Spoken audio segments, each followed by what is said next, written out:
এটা হচ্ছে 2025 নিউ মডেলের স্প্লিট এসির রিমোট। তো এই রিমোটটা আমরা আজকে 6-in-1 যে অপশানগুলো আছে এই অপশানগুলো আমরা কাজ করে দেখাবো কীভাবে কাজ করবে। তো 6-in-1 কনভার্ট মানে মেশিনটাকে আমি 6 রকমভাবে কনভার্ট করতে পারবো। তো সবার আগে আমি 6-in-1 4 যেটা আছে ওটাকে আমি প্রেস করবো একবার। তো এখানে এসি দেখাচ্ছে ডিসপ্লেতে।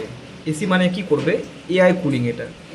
তো যে টেম্পারেচার আমি সেট করব সেই টেম্পারেচারে ও অ্যাচিভ করবে, মানে অ্যাচিভ করার পরে মানে টেম্পারেচারটা মেনটেন করবে, যখনই লাগবে স্পিড বাড়বে, যখন লাগবে স্পিড কমবে। এটা হচ্ছে এসি। আরেকবার আমি প্রেস করব 80, মানে কি 1.5 টনের মেশিন 80%-এ কাজ করবে, মানে 1.25 টন। আরেকবার যদি প্রেস করি 60 দেখাচ্ছে, এটা হচ্ছে 1 টন। আরেকবার যদি প্রেস করি তাহলে 40 দেখাচ্ছে, মানে 0.75 টন। আরেকবার প্রেস করে এটা নর্মাল হয়ে গেল। সেমভাবে এইচসি যেটা লেখা আছে এটা হচ্ছে বিরাট কুল, মানে হাই ক্যাপাসিটি। এই মেশিনটা আনলিমিটেড সময়ের জন্য 1.75 টনে কনভার্ট হয়ে গেল।